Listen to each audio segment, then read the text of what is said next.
Olá a todas e a todos, me chamo Jonatas Vieira Pimentel, estou aqui para apresentar o meu trabalho do PIBIC, intitulado Representação do Fascismo Italiano no Cinema, uma releitura do imperialismo romano, orientado pelo professor Henrique Modonês de Santana, pela Universidade de Brasília. Durante o período na qual comandou a Itália, Mussolini buscava dar ao país uma identidade, bem como construir o que o Risorgimento, segundo o próprio, não concluiu. Dessa forma, desejava tornar a Itália uma potência imperial e assim viu, na Roma Antiga, a oportunidade de juntar tanto a vontade de dar uma identidade à nação, como também fazer a propaganda e a justificação perfeita do porquê a Itália deveria ser um império. Os italianos seriam os herdeiros legítimos do Império Romano e deveriam assim representar sua continuidade e a sobrevivência.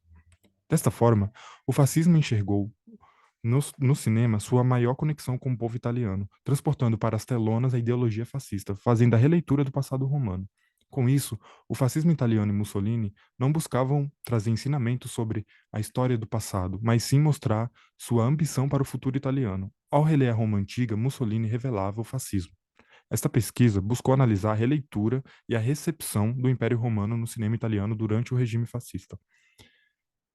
Este trabalho demonstra a importância que o cinema, ao fazer uma releitura da antiguidade romana, teve para expandir o discurso imperialista de Mussolini na sociedade italiana, uma vez que o cinema tinha um poder de alcance no imaginário do povo com suas imagens e grandes produções que a literatura e os seus próprios discursos de Mussolini, por mais enigmáticos que fossem, não eram capazes de abranger.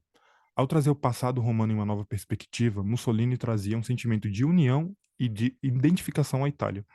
Mussolini ansiava uma Itália protagonista no cenário mundial, uma Itália que seria o centro do poder, como era a Roma imperial. A construção da identidade italiana era resgatar uma herança romana que, para ele, havia se perdido. Desejava recuperar os antigos territórios do Império Romano, formando assim uma grande Itália. As produções cinematográficas, como Scipione e o Africano de 1937, buscaram transformar o discurso em imagem, aproximando a população do líder, projetando em seu povo o sonho de um império fascista. Os discursos de Mussolini e as representações cinematográficas analisadas neste artigo foram forjados para a construção dessa nova identidade italiana, do novo homem, uma Itália imperialista com valores definidos à luz do passado romano, comandado pela figura de um homem que queria se tornar um herói, um novo imperador romano, Benito Mussolini. Tendo isso em vista, as produções cinematográficas desse período são de suma importância para compreender e analisar a ideologia fascista. Como é possível observar na bibliografia, que estuda a relação entre o cinema e o fascismo italiano, é notório que as películas sobre o Império Romano foram um caminho para se obter um maior sucesso de propaganda e da ideologia fascista, não só na Itália, mas também em várias outras partes do mundo. Porém, é preciso ressaltar que esta pesquisa não busca de forma alguma reduzir a complexa relação de comunicação entre o fascismo e o povo italiano, apenas ao cinema. É importante também salientar que houve resistência dos profissionais do cinema em relação às investidas de Mussolini e o crescimento do fascismo italiano.